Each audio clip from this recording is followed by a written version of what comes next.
musuh kau akan pakai kuasa dari Raja Mulia. Allah ada bersamaku, siapa jadi lawanku? Sungguh besar Kau Tuhanku, Engkau perisai hidupku.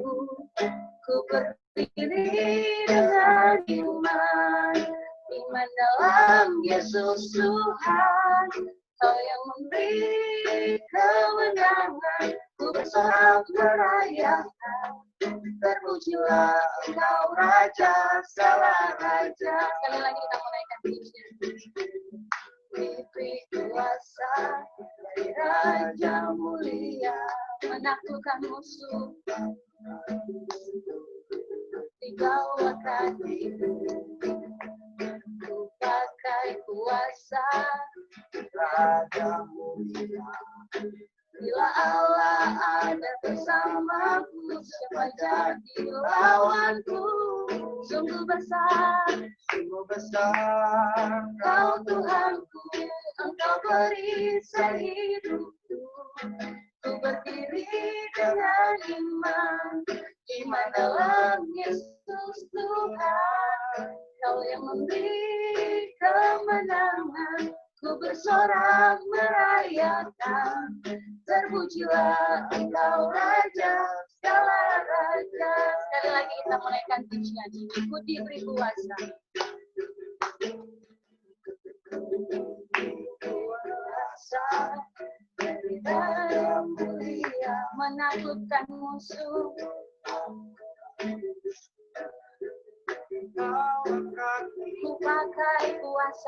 Ku pakai kuasa dari Raja Mulia. Bila Allah ada bersamaku, jangan lawanku. Sungguh besar Kau Tuhanku, Engkau perisai hidupku. Ku berdiri dengan iman dalam Yesus Tuhan. Kau yang memberi kemenangan, ku bersorak merayakan. Terpujilah Engkau Raja, segala. Sungguh besar Kau Tuhanku, Engkau perisai hidupku. Ku berdiri dengan iman dalam Yesus Tuhan. Kau yang memberi kemenangan, ku bersorak merayakan. Terpujilah Engkau Raja, segala Raja. Terpujilah Engkau Raja, segala. Terpujilah Engkau Raja, segala Raja. Saat ini kita akan menyiapkan hati kita untuk mendengarkan kebenaran firman Tuhan. Kita mau menyanyikan pujian yang berkata, firman-Mu berkata Kau besertaku.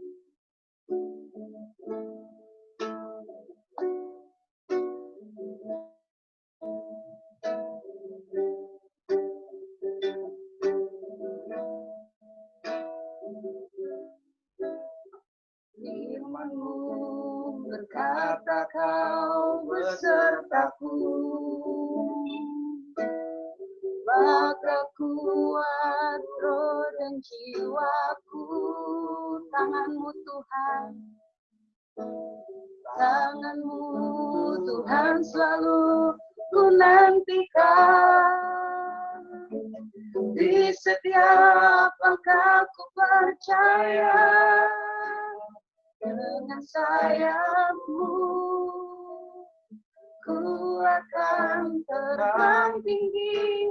Di tengah badai hidup ku tak menyerah. Kau berkuasa dan perlindungan bagiku. Pertolongan-Mu di tempat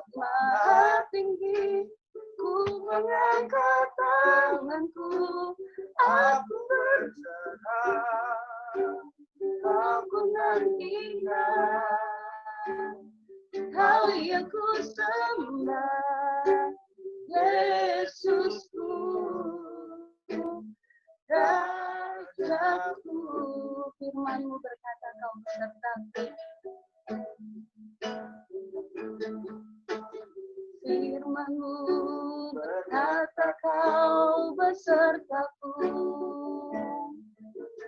maka kuat roh dan jiwaku. Tangan-Mu Tuhan selalu ku nantikan. Tuhan selalu ku nantikan.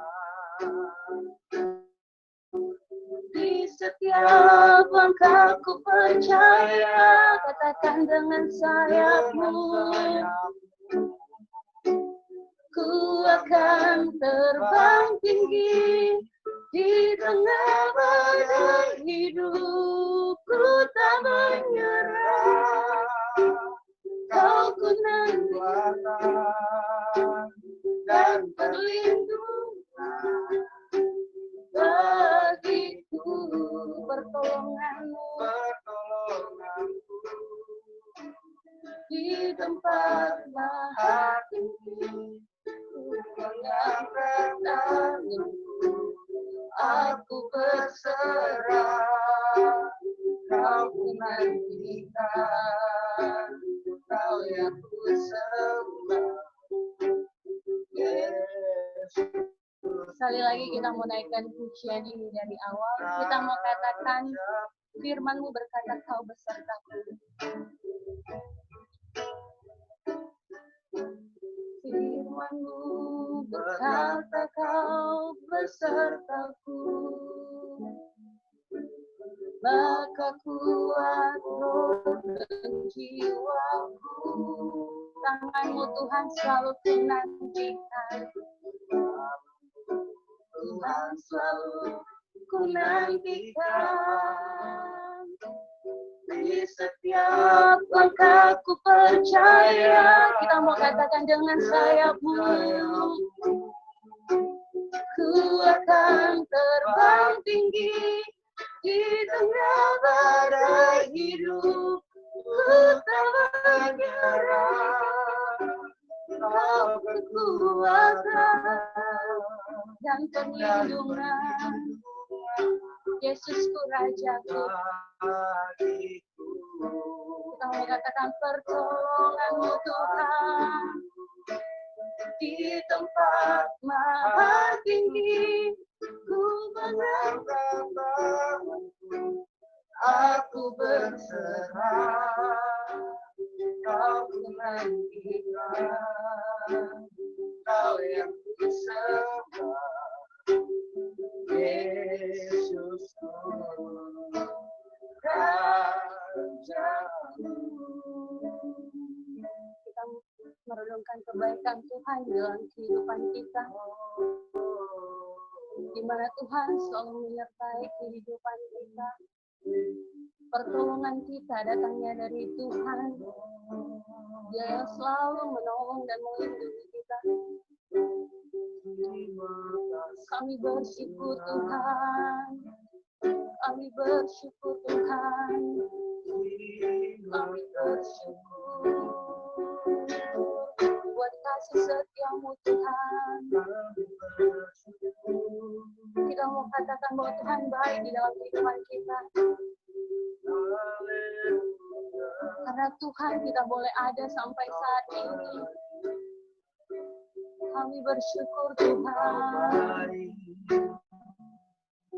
Kami bersyukur Tuhan.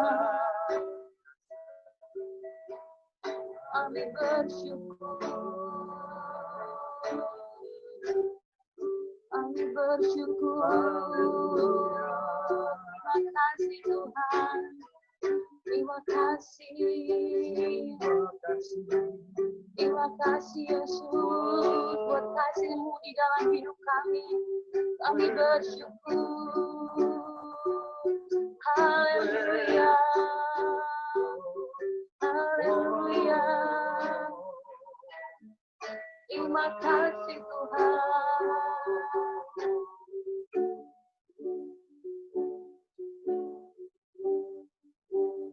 Kita menaikkan pujian ini refnya dengan sayap-Mu.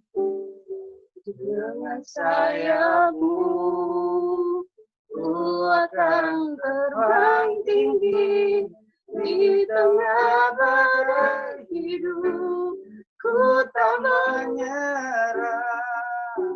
Kau kekuatan dan perlindungan bagiku.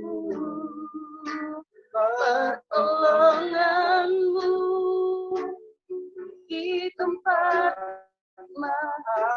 Terima kasih Tuhan, kami bersyukur. Kami bersyukur Tuhan buat kasih-Mu di dalam hidup kami. Saat ini Tuhan, kami ada sebagaimana kami ada. Kami memuji-Mu, kami menyembah-Mu Tuhan. Dan saat ini Tuhan, kami menyiapkan hati kami untuk mendengarkan kebenaran firman-Mu. Kami bersyukur buat kasih-Mu di dalam kehidupan kami. Kami bersyukur buat kesempatan-Mu dalam kehidupan kami. Dan kami bersyukur buat penyertaan-Mu buat kehidupan kami, Bapa. Saat ini Bapa, kami mau menyiapkan hati kami untuk mendengarkan kebenaran firman-Mu. Biarlah apa yang akan kami dengar sebentar Tuhan, itu dapat mengubahkan kehidupan kami dan dapat menguatkan kami di dalam setiap proses yang boleh terjadi di dalam kehidupan kami. Pakai hamba-Mu di dalam dia menyampaikan kebenaran firman-Mu. Biarlah apa yang akan dia katakan, semua itu berasal daripada-Mu. Dan nama-Mu yang dipuji, dimuliakan, dan ditinggikan. Kami siap mendengarkan kebenaran firman-Mu. Di dalam nama Tuhan Yesus, kami berdoa dan mengucap syukur. Haleluya. Amin.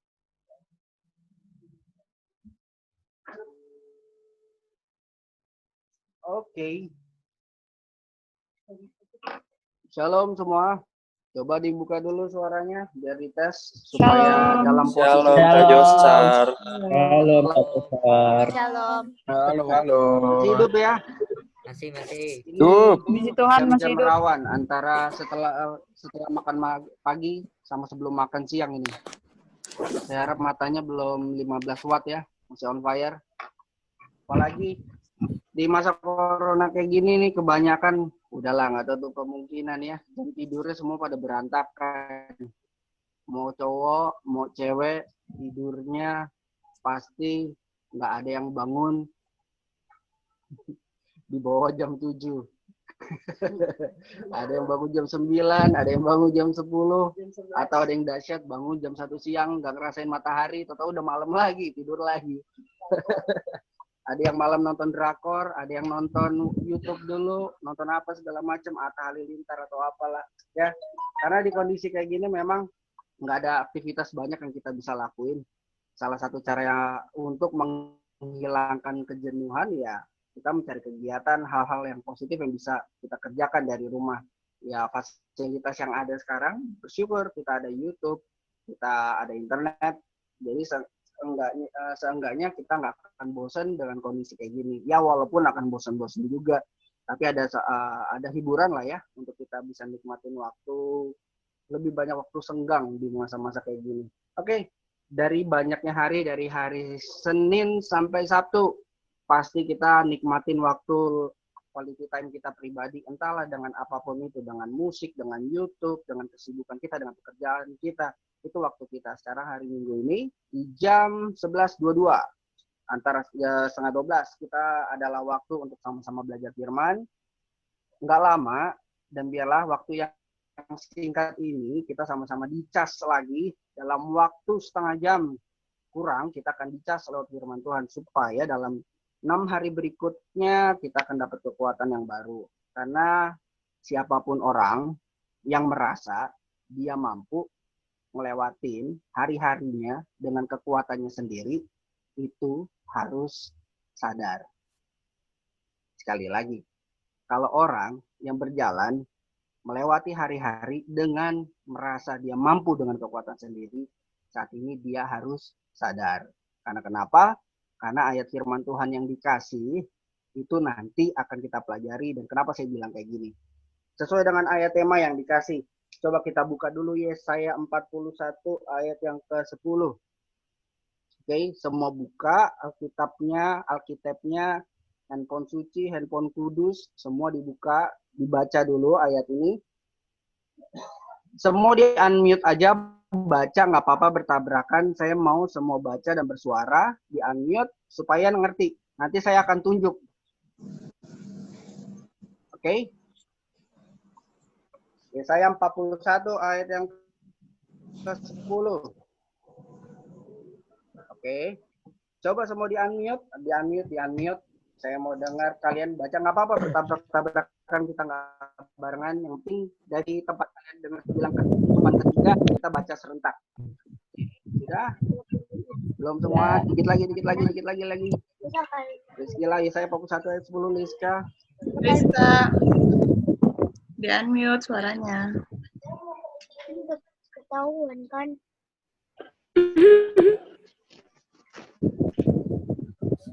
Oke. 41 ayat 10. Kita baca ya. Hitungan ketiga Ya. kita serempak aja baca, oke? 1, 2, 3. Janganlah takut, sebab aku menyertai engkau. Janganlah bimbang, Ya, aku akan meneguhkan dan akan menolong kau. Akan memegang Dengan tangan kau kananku, dengan membawa tangan kemenangan. kanan Kemenangan. kemenangan. Asik. Karena saya dengar kemenangannya dari Yoga tolong. Yoga, apa yang kamu bisa mengerti dari ayat Aduh, ini kenal secara lagi. singkat? Karena kemenangan kamu paling kuat. Iya, Secara karena singkat, Yoga. iya secara singkat ya, Kak.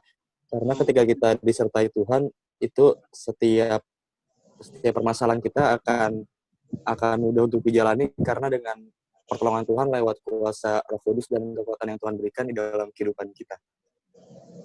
Yoga, jawaban kamu itu kamu alami atau cuma sekedar kamu pernah dengar?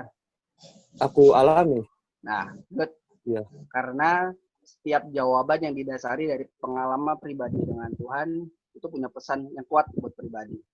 Coba Iya. sekarang saya dengar dari, saya lihat ya,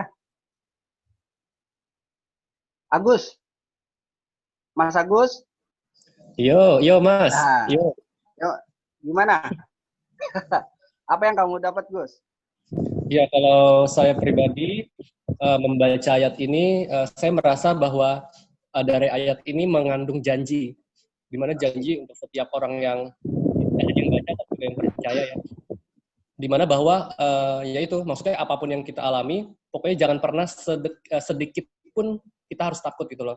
Karena Tuhan sendirilah yang akan memegang kita, bahkan membebaskan kita ataupun membukakan setiap jalan-jalan kita agar setiap masalah, setiap persoalan itu bisa terselesaikan. Membawa kemenangan lah intinya. Good. Jawaban ini dari pengalaman ya, Gus?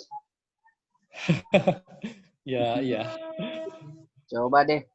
Yang admin. Bagaimana Bu admin? Ya, kalau dari ayat ini, apa ya, maksudnya di saat kita lagi punya masalah gitu, emang cuman tangan Tuhan sendiri yang pegang. Bahkan nggak cuma ada masalah sih, di setiap kehidupan kita, Tuhan sendiri yang memegang tangan kita. Jadi buat apa kita takut, karena ada Tuhan yang sama-sama dengan kita. Oke, good. Terakhir ya, biar ada suaranya. Reva, halo Reva. Bagaimana pendapat kamu tentang ayat ini? Karena ayat ini nggak kita cuma baca hari ini, tapi pasti pernah dikotbahkan, pernah kita dapat, atau bahkan ayat ini sering jadi ayat tahunan. Bagaimana Reva dengan yang kamu dapat? Kalau yang aku dapat, aku sih ngerasa diingetin sih. Apalagi kalau di kondisi yang sekarang ini kan kita lagi, ini kayak, sebenarnya sih yang kalau Gus bilang itu kayak jadi satu janji dari Tuhan buat kita. Kalau misalnya Tuhan tuh nggak pernah ninggalin kita, justru kalau misalnya setiap kita ada masalah, Tuhan tuh pasti selalu ngingetin kita kalau setiap ada masalah kita harus lebih dekat lagi sama Tuhan gitu. Oke. Saya yakin itu jawaban juga berasal dari, sekali lagi, pengalaman pribadi dengan Tuhan. Oke, sebelumnya saya mau tanya nih kepada teman-teman, kita belajar Alkitab ya. Selain kita dengan firman Tuhan, tapi saya mau kita belajar sesuai dengan apa yang saya sudah dapat dari sekolah. Saya pengen teman-teman juga pikirannya terbuka dengan ayat ini. Karena gini teman-teman, untuk saya mendapatkan sebuah intisari dari sebuah khotbah, apalagi saya dikasih tema dari ayat ini, nggak cukup kita untuk nanti next teman-teman akan dikasih kepercayaan untuk bawain firman Tuhan, entah di Komsel, seperti nanti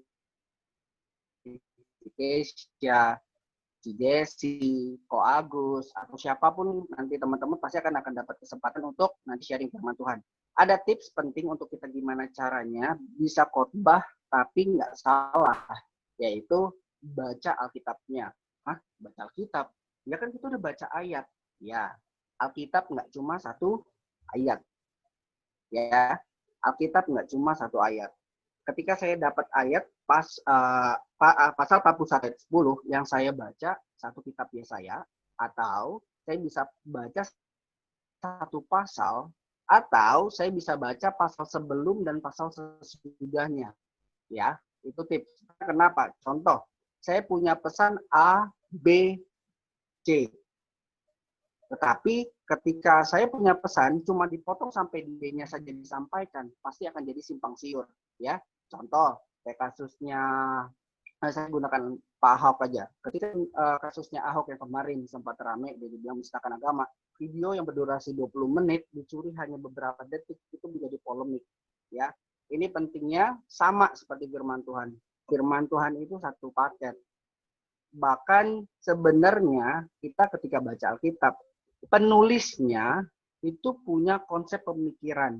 Apa sih alasan dia menulis? Kenapa sih dia menulis? Jadi ketika kita mau cari pendekatan firman Tuhan apa yang mau kita bawa, teman-teman harus membawa diri untuk mengerti perasaannya penulis terhadap ayat tersebut, apa inti dari Tuhan memakai penulis tersebut untuk menyampaikan firman ini.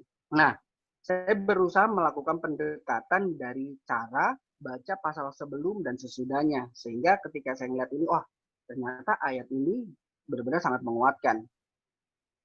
Dan sekarang saya tanya, kayak gini, ini Yesaya ada di perjanjian lama atau perjanjian baru?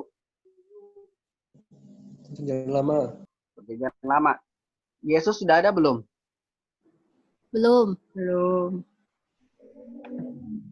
Yakin? Jadi saat itu bagaimana keberadaan Yesus? Coba, nggak apa-apa. Di sini nggak ada yang benar, nggak ada yang salah. Kita belajar. Gimana? Joka boleh? Di mana Kak Yesus? Belum jadi manusia, belum turun. Oke, belum jadi manusia, belum turun ya. Ada lagi. Karena ayat yang dikasih ke saya, aku atau Yesus ada bersamamu. Nah, sementara kita tadi dibilang nih, saya tanya, Yesusnya udah ada belum? Ada yang bilang, belum. Yesusnya belum turun, belum waktunya. Tapi ayat tema yang dikasih ke saya adalah Yesus ada bersamamu.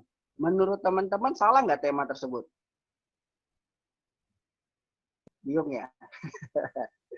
Gimana, Ko Agus? Enggak salah. Nggak salah. Tenang kok, saya nggak akan salahkan. Ada lagi nggak? Gimana? Salah nggak? Atau temanya benar, atau ayatnya nggak tepat? Detik. Oke, gini. Ayat yang dikasih dan tema yang dikasih itu nggak salah, ya. Itu nggak salah. Karena kenapa? Saya jelasin kayak gini. Kita tahu bahwa di dalam kekristenan Allah kita satu di dalam Tritunggal.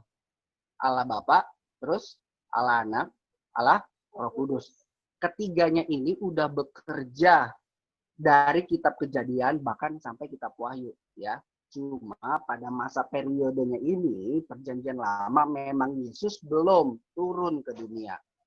Karena ingat waktunya Tuhan udah punya timingnya kapan kayak gini-gini. Kalau semuanya langsung jebret jadi nggak ada Alkitab.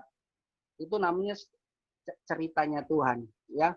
Mulai dari Kejadian, mulai dari Tuhan menciptakan bumi, lalu Adam jatuh dalam dosa, lalu Tuhan panggil Abraham, lalu masuk Keluaran Musa, masuk lagi kepada Yosua, hakim-hakim, lalu sampai di kitab Yesaya. Itu ceritanya Tuhan, ya. Dan otomatis ketiga Allah ini terlibat, sekalipun di dalam konteks kitab Yesaya pada saat itu Yesus belum hadir, tetapi dia adalah Allah. Dia bersama-sama dengan Bapa dan dia ada bersama dengan Roh Kudus di surga. Dia raja, ya. Dia bertata, dia berotoritas. Jadi jangan goyah ketika saya bilang apakah ayat ini salah ketika kita bilang Yesus ada bersamamu, tetapi konteks di sini Yesusnya belum ada. Saya pengen teman-teman biar kita dapat sesuatu yang lebih, karena saya bilang kita mau belajar firman Tuhan dan dapetin sesuatu yang menarik dari ayat ini. Karena apa yang saya dapat ketika saya belajar, saya mau bagikan juga supaya kita makin tertarik belajar Alkitab. Karena dulu saya ketika baca Alkitab, saya cuma demen baca satu ayat, habis itu selesai.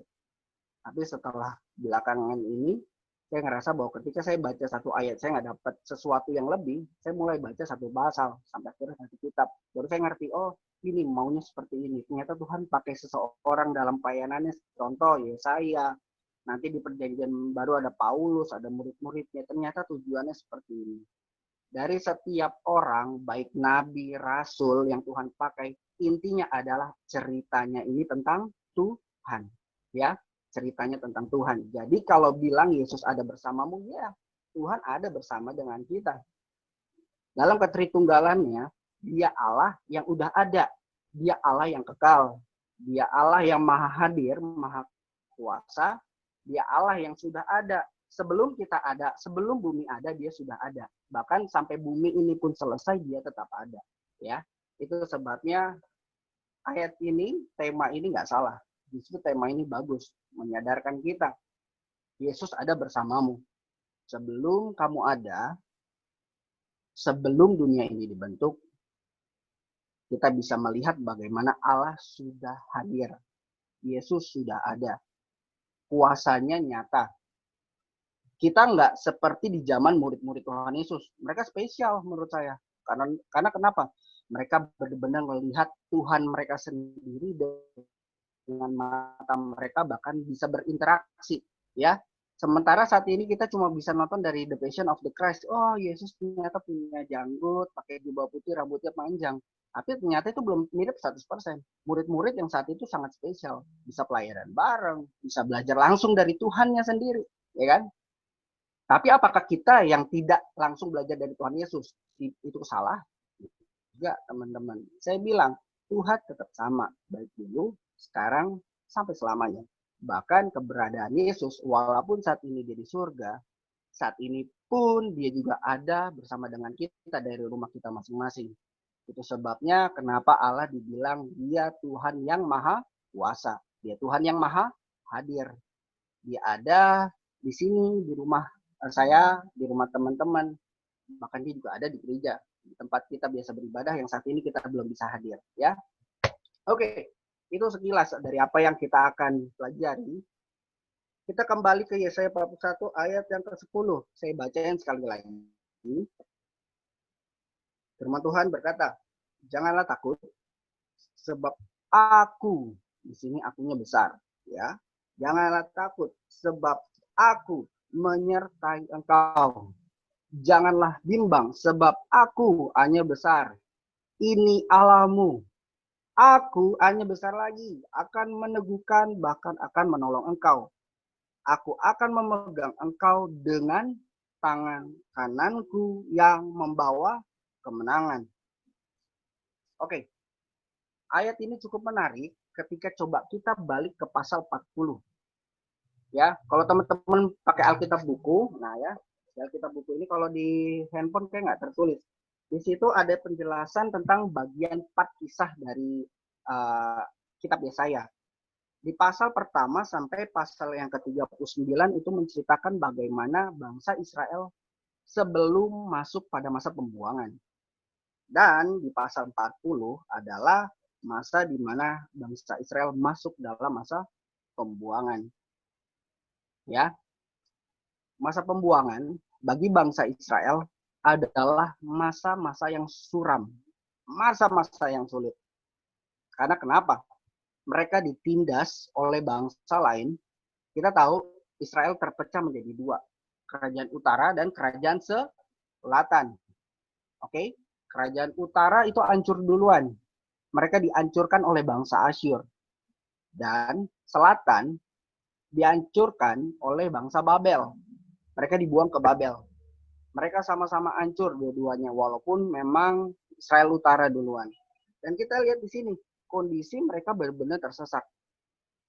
Mereka selama ini berseru kepada Tuhan, tetapi Tuhan izinkan mereka karena mereka keras kepala. Tuhan pakai bangsa lain untuk menghukum mereka. Mereka yang merasa selama ini sebagai bangsa yang luar biasa, mereka sebagai bangsa yang punya kekuatan. Tapi nyatanya ketika Tuhan bertindak, Tuhan mau mengalahkan keangkuhan mereka. Mereka nggak ada apa-apanya. Sekali lagi tadi saya bilang di awal, ketika kita mengandalkan kekuatan kita hari lepas hari dengan kekuatan kita sendiri, kita perlu sadar. Bangsa Israel harus Tuhan tegur dan harus dibuang ke Babel. Karena dia merasa bahwa dia mampu. Dia merasa kalau dia bisa, kalau dia sanggup. Bagaimana dengan kita saat ini? Dari prinsip ini yang bisa kita pelajari. Seberapa hebat kita bisa mengandalkan diri kita, sampai satu titik, semua kisahnya akan sama. Kita pasti akan cari Tuhan. Kita pasti akan sampai pada satu titik kita nggak bisa buat apa-apa.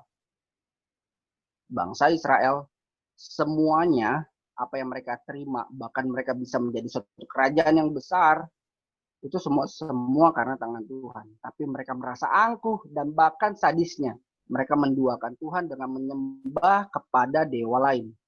Padahal jelas dengan mata dan kepala mereka, dimulai dari perjalanan mereka keluar dari Mesir, Tuhan udah banyak buat mujizat. Mulai dari laut Tiberau yang terbelah, lalu ketika batu, Tuhan bisa keluarkan air dari situ. Ketika mereka ada di padang gurun, ada tiang awan, tiang api. Kurang apa? Kurang apa penyertaan Tuhan? Kurang apa dahsyat yang mereka lihat? Apa yang mereka rasakan? Tapi balik lagi. Mereka merasa bahwa mereka bisa. Mereka merasa bahwa mereka tidak memerlukan Tuhan. Dan mereka melupakan bahwa sejatinya mereka ada semua karena Tuhan. Sejatinya kita yang dengar khotbah saat ini, bahkan saya, semua bisa ada karena kemurahan Tuhan. Jadi bagaimana kalau sampai saat ini kalau kita masih mengandalkan kemampuan kita sendiri? Saya nggak bisa kasih titik seperti bangsa Israel. Saya bilang, oh kalian bakal dihukum, kalian bakal dikasih hal yang nggak enak. Saya nggak bisa bilang kayak gitu. Saya cuma mau bilang, kita akan sampai pada satu titik kesadaran di mana kita nggak bisa buat apa-apa tanpa Tuhan. Mungkin nggak perlu dihukum, kita bisa sadar. Tapi mungkin ada yang harus benar-benar lewat hal yang nggak enak, baru sadar. Ya, tergantung dari posisi. Sikap hati kalian saat ini seperti apa? Apakah hati kalian sudah terbiasa melakukan segala sesuatu tanpa Tuhan, sehingga kalian mampu? Sekali lagi, kalau memang kalian bisa ngelakuin itu, dengan tanpa berdoa atau mengandalkan Tuhan, tunggu dulu. Jangan anggap kalian bisa. Siapa tahu Tuhan kasih kesempatan untuk kalian supaya sadar. Sekali lagi, kadang kita berpikir bahwa tuh ada orang-orang kaya yang di luar Tuhan, mereka bisa diberkati, mereka bisa punya rumah. Ya kan? Terkadang kita berpikir, mereka bisa diberkati, sementara kita jadi orang Kristen harus bilang katanya pikul salib, harus susah-susah. Tunggu dulu. Kita jangan pakai pola pikir yang seperti itu. Kembali lagi, ya, kehidupan kita. Kalau kita mau seperti mereka, kita membawa tolak ukur kita jadi seperti mereka. Pada standar firman Tuhan, ketika Yesus ada bersama dengan kita, bukankah itu udah lebih dari segalanya? Ya, bukankah ketika Tuhan ada di dalam kehidupan kita, ketika kita terima anugerah dan keselamatan, bukankah itu lebih dari segalanya yang kita kejar, yang dimiliki oleh orang lain? Katanya Yesus ada bersamamu, Yesus ada bersama dengan kita, tetapi seringkali yang kita lakukan adalah mengandalkan kekuatan kita sendiri atau memandang orang lain yang di luar Tuhan. Ya, saya pun mengalami hal yang sama. Dan itu problema setiap kita karena kita ada di dalam darah dan daging ini yang gak lepas dari dosa. Tapi apakah mau terlena kayak gitu aja? Enggak. Kualitas hubungan pribadi kita yang tahu cuma kita sama Tuhan. Apa yang nampak di gereja ketika 2 jam beribadah itu putih. Tapi setelah keluar dari gereja, kamu yang kasih warna. Mau merah, mau hitam, atau putih. Atau terserah mau warna apa. Tapi catatan itu, warna itu, kamu yang bisa kasih. Dengan perjalanan hidupmu. Apakah kamu melakukan itu bersama dengan Tuhan, takut akan Tuhan atau tidak. Ya. Ketika bangsa Israel, mereka Tuhan izinkan ada dalam masa pembuangan, mereka ada dalam masa kesulitan, dan mereka menjadi orang yang hilang harapan. Bayangin aja, yang dulunya kuat, ini jadi bangsa yang paling menjijikan. Karena kenapa? Mereka udah punya negara sendiri, udah punya kerajaan sendiri, kerajaannya hancur, rajanya musnah, bangsa Asyur muncul, menghancurkan mereka, bahkan mereka diporak-porandakan. Mereka yang statusnya saat itu adalah orang-orang yang luar biasa, saat ini menjadi orang-orang yang hina. Dan saat itu mereka berseru, Tuhan, Tuhan, tolong kami. Mereka berseru meminta pertolongan Tuhan. Makanya kita lihat di pasal 40 ini menjadi suatu firman Tuhan yang menguatkan mereka. Tadi ada Agus sempat bilang, ini janji Tuhan untuk memberikan kekuatan. Ya, jadi firman Tuhan pasal 40 dan 41 ini nyambung. Karena kenapa? Dalam 40-41 garis besarnya adalah bangsa Israel ada di dalam kesesakan di masa pembuangan. Tetapi puji Tuhannya, Tuhan setia pada janjinya. Tuhan setia tidak meninggalkan mereka. Sehingga apa yang terjadi? Kita coba lihat Yesaya 40 ayat 28 sampai 31. Ya. Yesaya 40 ayat 28 sampai 31. Saya bacain. Tidakkah kau tahu dan tidakkah kau dengar? Tuhan ialah Allah yang kekal yang menciptakan bumi dari ujung ke ujung. Ia tidak menjadi lelah dan tidak menjadi lesu, tidak terduga pengertiannya. Dia memberi kekuatan kepada yang lelah dan menambah semangat kepada yang tiada berdaya. Ayat 30. Orang-orang muda menjadi lelah dan lesu dan teruna-teruna jatuh tersandung. Ayat 31. Tetapi orang-orang yang nantikan Tuhan yang mendapat kekuatan baru. Sekali lagi, di situ ada kontras, kata kontras, tetapi di situ ya. Sekali lagi saya baca, tetapi orang-orang yang menanti-nantikan Tuhan mendapat kekuatan baru. Mereka seperti apa? Lihat, seumpama Raja Wali yang menaik terbang dengan kekuatan sayapnya. Mereka berlari dan tidak menjadi lesu. Mereka berjalan dan tidak menjadi lelah. Wah, senang ya ketika kita ada dalam kesesakan. Tiba-tiba ada kalimat penghiburan. Jangan tenang, misalkan kita punya masalah. Tiba-tiba ada suara, wah jangan tenang nih. Besok masalahmu selesai. Wah lega kita. Ya kan? Di tengah kesesakan mereka, di dalam masa pembuangan, Tuhan bilang, kalau Tuhan akan berikan kekuatan baru. Sekali lagi, Tuhan akan memberikan kekuatan baru. Tuhan menyampaikan pesannya kepada bangsa Israel melalui Nabi Yesaya, mengatakan bahwa Tuhan akan memberikan kekuatan bagi mereka.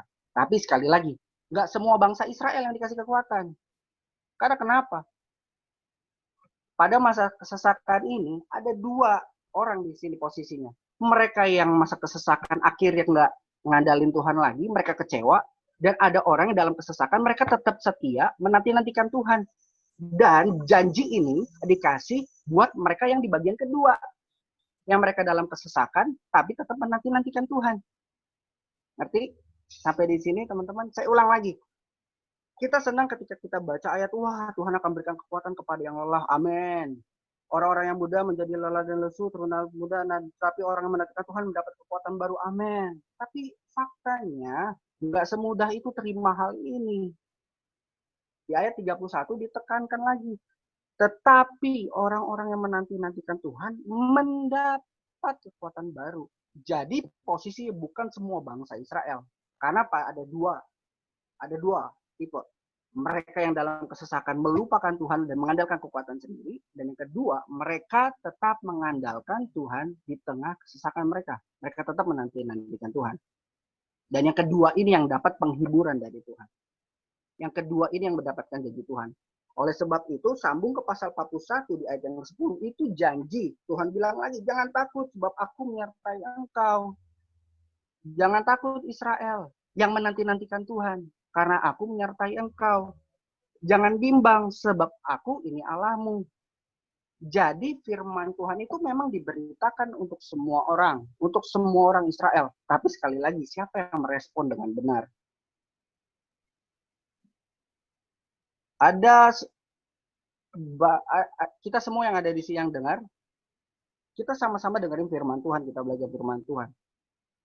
Kita ada di yang mana? Satu, kedua, saya nggak tahu. Dan saya nggak mau menghakimi siapapun. Pasti kita ada di salah dua ini.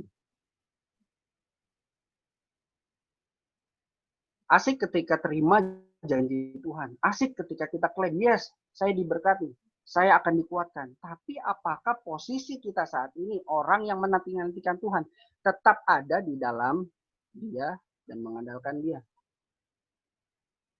Contoh, apakah nggak kesal ketika kita memberikan janji kepada seseorang, tapi orang yang kita kasih janji tidak memegang janjinya, bahkan seenak-enaknya. Bahkan orang tersebut yang kita kasih janji bilang, gampang, paling juga gue terima, kan udah dijanjiin. Kembali lagi, dalam sebuah hubungan ada respon balik, timbal balik.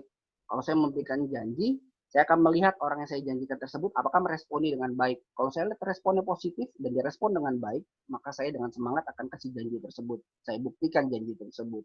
Tapi kalau saya lihat orang yang saya janjikan ternyata main-main, ya saya akan pikir-pikir ulang. Kayaknya nggak cocok deh saya kasih ke dia. Sekali lagi, pasal 41 ayat yang ke-10 ini merupakan firman Tuhan buat bangsa Israel.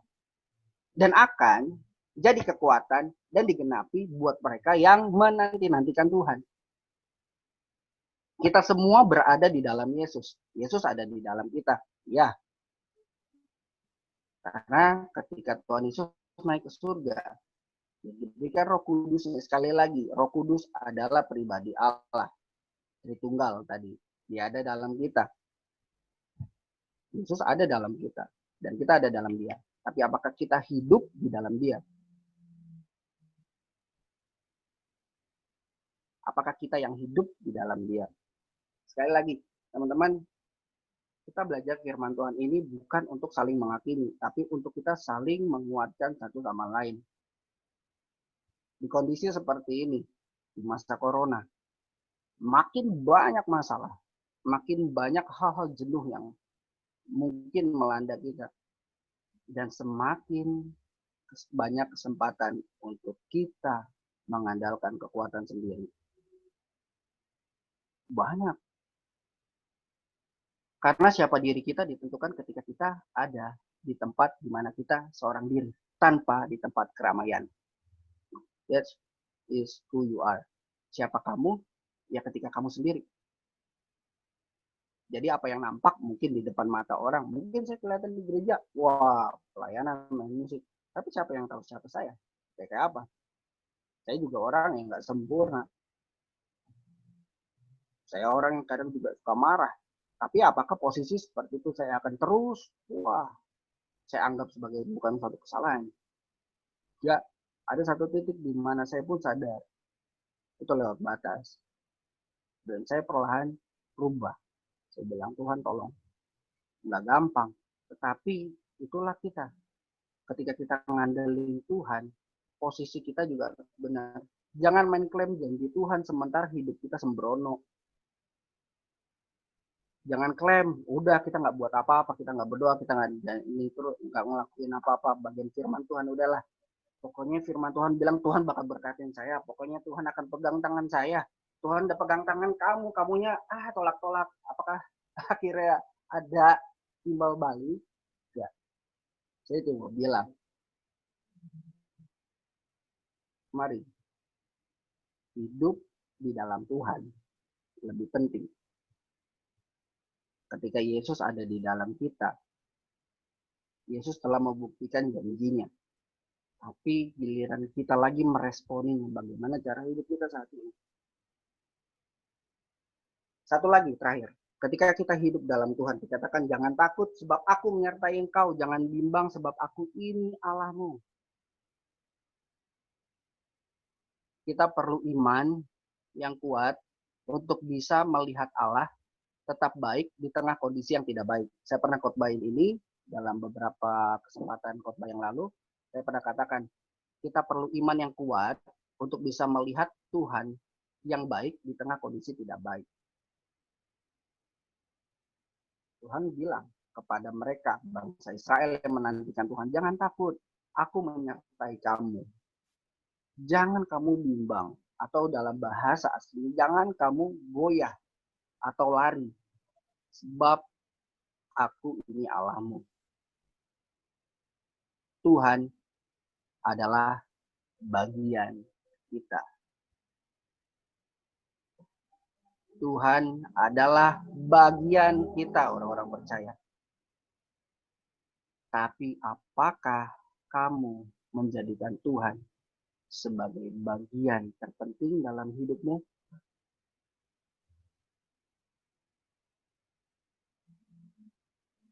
Kita perlu iman yang kuat. Dan kita tahu iman itu nggak sembarang jadi. Iman itu terbentuk dari kita belajar firman. Dari kita meresponi firman Tuhan dengan benar. Dari kita punya hubungan pribadi dengan Tuhan. Iman timbul dari pendengaran. Pendengaran akan firman Tuhan. Iman adalah bukti dari segala sesuatu yang nggak kita lihat. Ya kan? Apa yang belum kita dengar, apa yang belum kita ini, semua itu semua perlu iman. Dan seringkali, ini yang saya juga mau ajar ke teman-teman,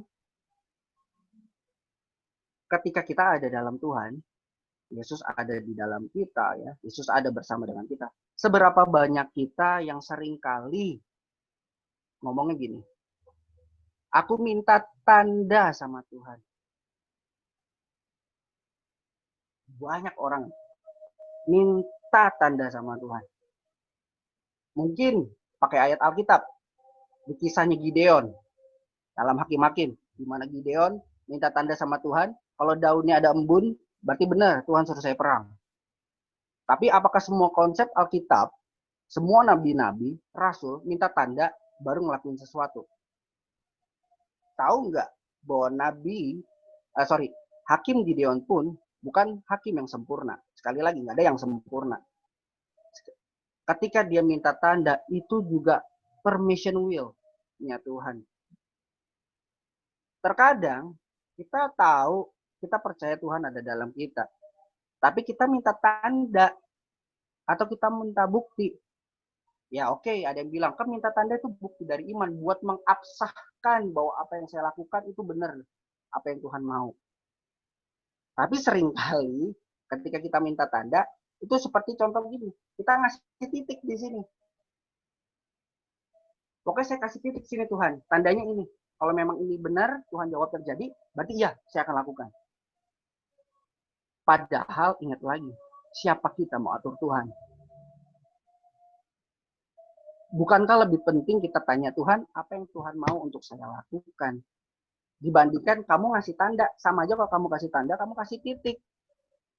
Kamu kasih titik di situ, kalau misalkan titiknya Tuhan nggak jawab, katanya, saya mau tunggu jawaban Tuhan. Tapi nyatanya ketika Tuhan nggak jawab, bahkan ini titik yang kamu kasih seakan tidak terjawab dengan pasti, akhirnya kamu yang kecewa.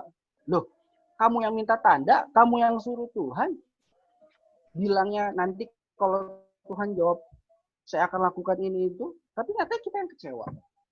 Sekali lagi, Seringkali kita salah memposisikan diri kita di dalam Tuhan. Ketika kita ada dalam Tuhan, bukan berarti kita bisa memerintah Tuhan. Justru kita hidup di bawah otoritasnya Tuhan.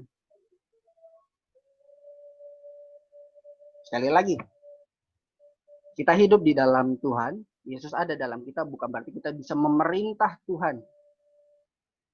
Tapi ketika kita hidup dalam Dia, kita hidup di bawah otoritasnya Tuhan. Itu yang penting. Daripada kita sibuk minta tanda sama Tuhan, kenapa kita nggak belajar untuk ngerti apa yang maunya Tuhan lakukan bagi hidup kita? Kalau kita ngasih tanda, berarti Tuhan harus lakuin apa yang kita mau di situ. Tapi kalau kita belajar untuk ngerti maunya Tuhan, kita yang merendah. Bukan Tuhan yang harus melakukan sesuatu. Kita yang harus melakukan sesuatu. Cari Tuhan. Ya. Karena saya punya pengalaman, saya pernah kasih tanda. Saya bilang, Tuhan, kalau Tuhan begini, kalau saya kasih tanda seperti ini, Tuhan, pokoknya nanti ketika saya diberkati, saya kerjaan saya ini, usaha saya sukses, saya janji, saya akan kasih berkat, saya akan membantu orang-orang. Nyatanya sampai sekarang, kata sukses itu jauh dari hidup saya. Saya bahkan hidup dari apa ada yang ada. Tapi saya mau bilang, kalau saya tetap berpatok saya harus sukses dulu baru memberi, nggak ada pelayanan yang saya lakukan sampai sekarang. Semua pelayanan yang saya lakukan itu semua kemurahan Tuhan. Daripada kita ngasih titik untuk Tuhan bilang, Tuhan kalau ini Tuhan jawab berarti yes. Hati-hati. Banyak orang yang akhirnya kecewa sama Tuhan padahal karena kesalahannya sendiri. Banyak. Minta tanda. Nggak kejawab, kecewa. Yang salah siapa? Yang disalahin Tuhan.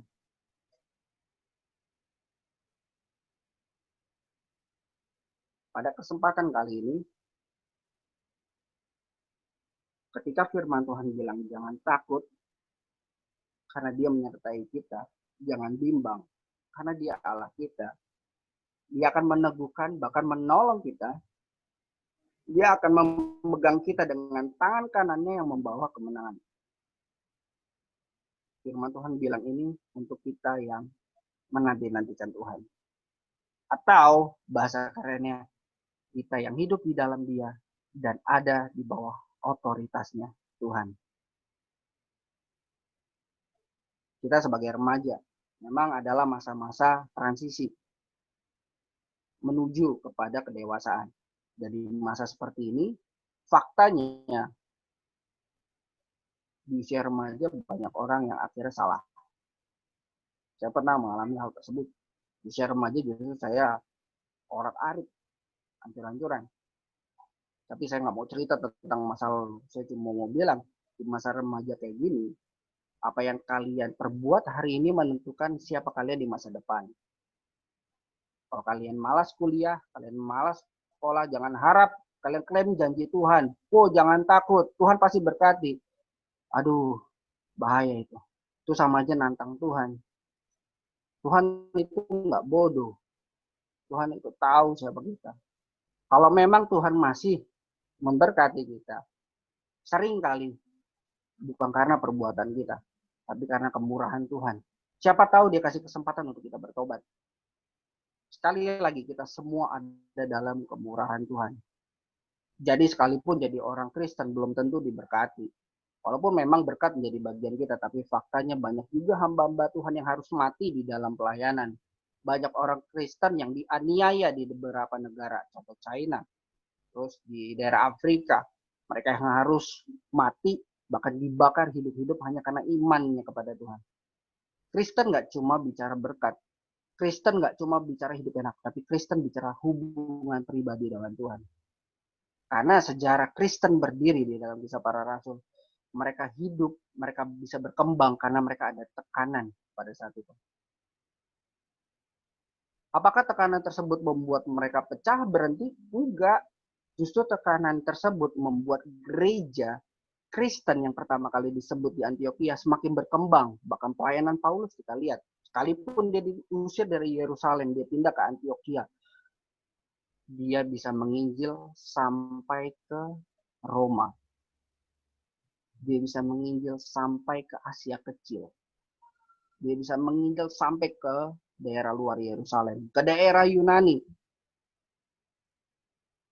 Sekali lagi teman-teman, mari, kondisi apapun, kita hidup di bawah otoritasnya Tuhan. Ya, seberapa jauh kita melangkah dengan kekuatan kita sendiri, kesempatan siang ini adalah waktu untuk refleksi, mundur ke belakang, ambil keputusan untuk kembali kepada otoritasnya Tuhan. Saya akan tutup dengan satu kesaksian yang saya baru dengar tadi malam. Saya sempat heran sama teman, ketika hidup di dalam Tuhan, ketika banyak orang jadi orang Kristen diberkati, banyak jadi orang Kristen itu enak, jadi orang Kristen itu pasti terima keselamatan. Iya, enaknya kita udah terima keselamatan yang pasti, enggak insya Allah, enggak mudah-mudahan, tapi pasti kita terima keselamatan. Tapi faktanya kita harus melalui kehidupan yang enggak enak. Saya ngelihat contoh ya, di 2020 ini, kebanyakan kita pasti berdoa sebelum tutup tahun 31 Desember. Imannya tahun ini menjadi tahun yang terbaik di tahun waktu sebelum tutup tahun. Benar? Doa kita sama-sama, kita di gereja dari rumah. Kita berdoa supaya tahun ini contoh bisa lulus. Saya bisa lulus wisuda, saya bisa skripsi dengan baik, saya bisa dapat pekerjaan yang layak, pekerjaan saya bisa diberkati, keluarga saya sehat, bahkan negara diberkati. Banyak hal. Tapi faktanya yang terjadi sekarang apa? Tuhan izinkan Corona. Hal yang nggak pernah masuk akal dan nggak pernah terbayang di pikiran manusia pun. Bahkan hamba-hamba Tuhan mana ada yang bisa nebak bahwa Corona akan terjadi tahun 2020. Semua kaget. Bahkan sepertinya semua seakan-akan nggak siap dengan kondisi kayak gini. Tapi nyatanya, Tuhan izinkan. Bahkan orang-orang percaya pun mengalami masa-masa sulit ini.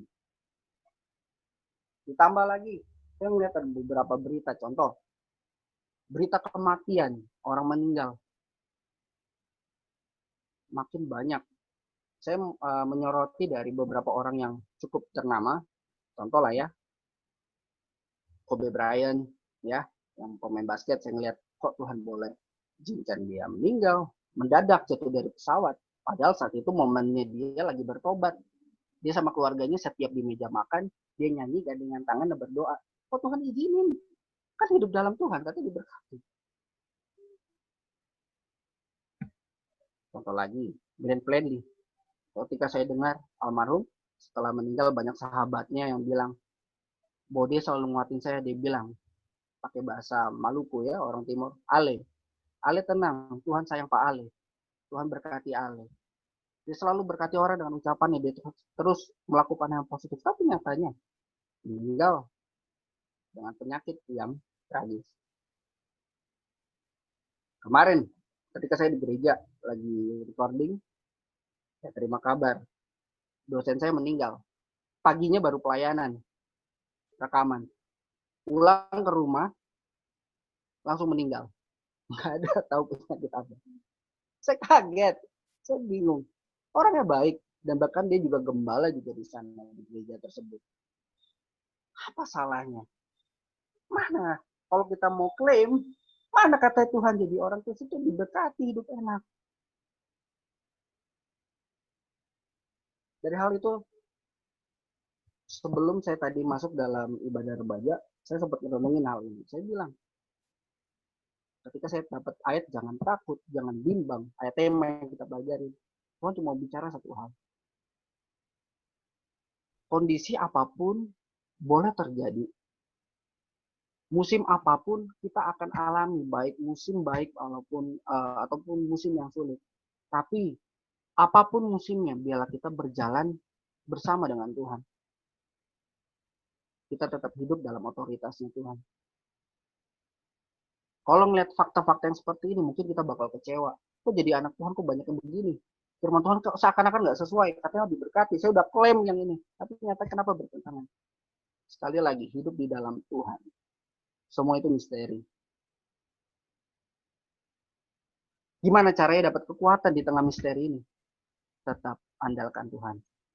Tetap nanti-nantikan Tuhan. Karena janji yang Tuhan berikan pada saat bangsa Israel ada dalam tekanan untuk mereka yang meresponinya dalam respon yang benar, yaitu mereka yang menanti-nantikan Tuhan. Jadi ketika kita dengar khotbah ini, kamu akan terima kekuatan kalau kamu ada dalam posisi orang yang menantikan Tuhan atau mengandalkan Tuhan. Tapi kalau kamu merasa kamu bisa sampai hari ini dan besok, firman Tuhan ini akan jadi sekedar quotes biasa. Ya, mari kita sama-sama belajar. Kiranya Tuhan memberkati kita maju terus. Hubungan pribadimu dengan Tuhan cuma kamu dan Tuhan yang tahu. Hidup dalam Tuhan memang gak gampang. Tapi hidup bersama dengan Tuhan di dalam setiap musim itu jauh lebih penting daripada kita hidup tanpa Dia. Di dalam sukacita pun tanpa Dia itu semua gak ada artinya. Lebih baik ada di dalam duka tapi bersama dengan Tuhan daripada dalam sukacita tapi tanpa ada Tuhan. Ya, itu aja firman yang mau saya kasih. Mari kita berdoa. Bapak, kami bersyukur di dalam Engkau, kesempatan siang ini kami boleh belajar firman-Mu. Ampuni kami ketika kami masih mengandalkan apa yang kami anggap mampu dalam diri kami. Ketika kami percaya akan firman-Mu, kami mengklaim akan janji-janji-Mu, sering kali posisi hati kami bahkan hidup kami justru tidak sesuai. Kami belajar Tuhan bahwa Engkau memberikan kekuatan asalkan kami menanti-nantikan Tuhan, asalkan kami mengandalkan Tuhan. Bukan sekedar kami klaim janji Tuhan, tapi kami pun harus hidup dalam kebenaran. Berikan kekuatan bagi setiap remaja yang ada, biarlah kiranya Tuhan memberkati kekuatan yang daripada Tuhan, perlindungan, kesehatan ada dalam kehidupan mereka. Biarlah Engkau berotoritas dalam hidup mereka, bahkan kami semua yang mendengarkan firman-Mu. Hamba-Mu nyalat, biarlah hamba-Mu ini terus Engkau perlengkapi, di tengah dengan kelemahan yang ada, kekurangan yang ada, biar Tuhan boleh pakai untuk hormat bagi kemuliaan nama-Mu. Bahkan seluruh remaja yang hadir di Tuhan, berkati mereka dalam pelayanan. Biarlah mereka terus jadi berkat, alatnya Tuhan, dimanapun mereka berada, saksinya Tuhan, sehingga nama Tuhan boleh dipermuliakan melalui hidup mereka. Di dalam nama Tuhan Yesus kami berdoa dan mengucap syukur. Haleluya. Amin. Tuhan berkati. God bless.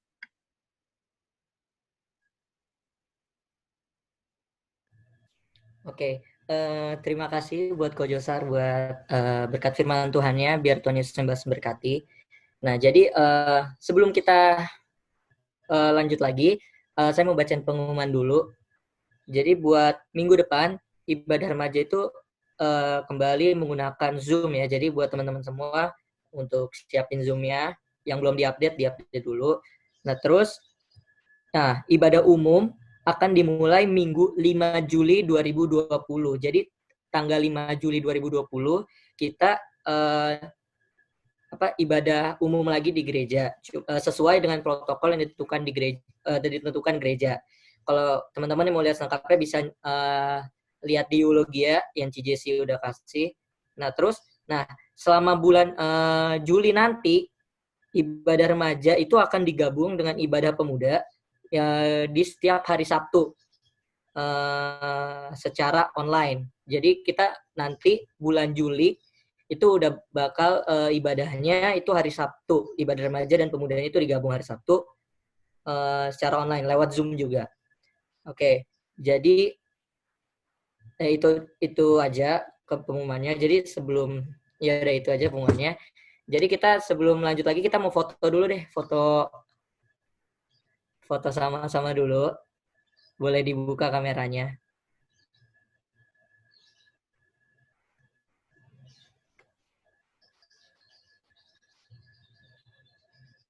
Oke. Jadi pengerja, Gus.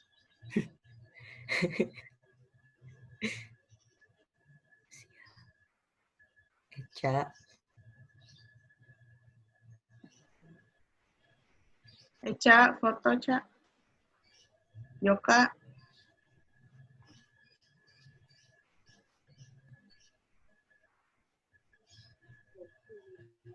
Ko Joka ikut gak nih?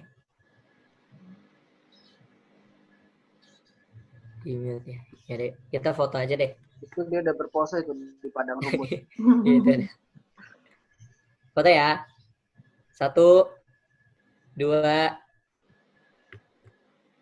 Sekali lagi ya. 1, 2. Dah. Sip. Nah, jadi seperti biasa, kalau setelah mendengarkan firman Tuhan itu kita bakal yang namanya sharing-sharing sedikit lah gitu kan. Ada yang tapi saya sebelum mungkin kalau ada yang mau kesaksian terlebih dahulu gitu, dipersilahkan. Saya dengar-dengar ada satu orang yang mau kesaksian ini. Apakah ada? Sharon katanya mau kesaksian. Nah, di tulisannya di sini sih Sharon mau kesaksian. Halo. Nah, ini dia. Dipersilahkan. Ya, Sharon mau kesaksian. Sharon mengucap syukur sama Tuhan karena Sharon udah lulus ya dari SMP.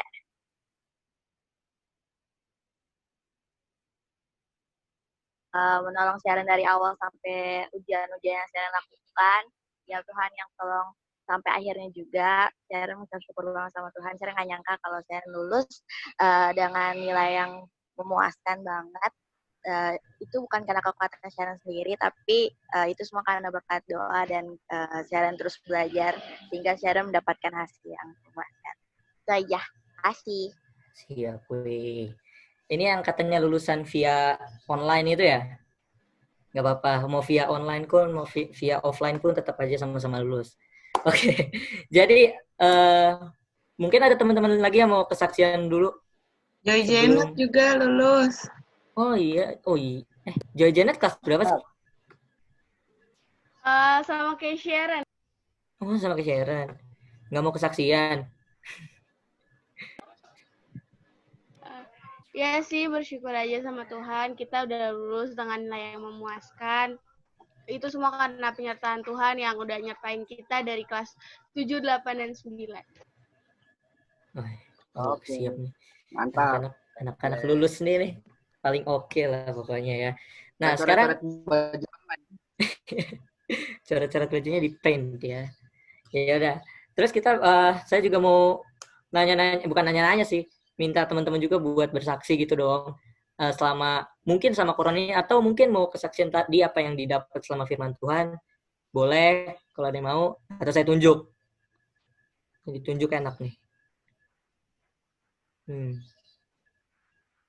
Nggak ada ya? Yaudah saya tunjuk deh. Siapa ya? Matthew lah. Matthew. Mana nih Matthew? Nah. Matt. Apa nih yang mau cerita atau kesaksian gitu, sharing-sharing tentang tadi apa yang udah dapet dari firman Tuhan yang tadi udah disampaikan sama Ko Josar, atau mungkin mau sharing tentang kehidupan sehari-hari selama corona ini.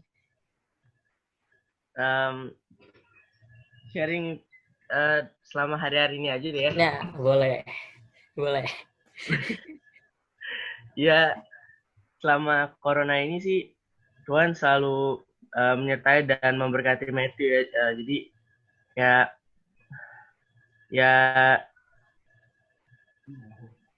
semua yang Matthew lakukan di rumah ini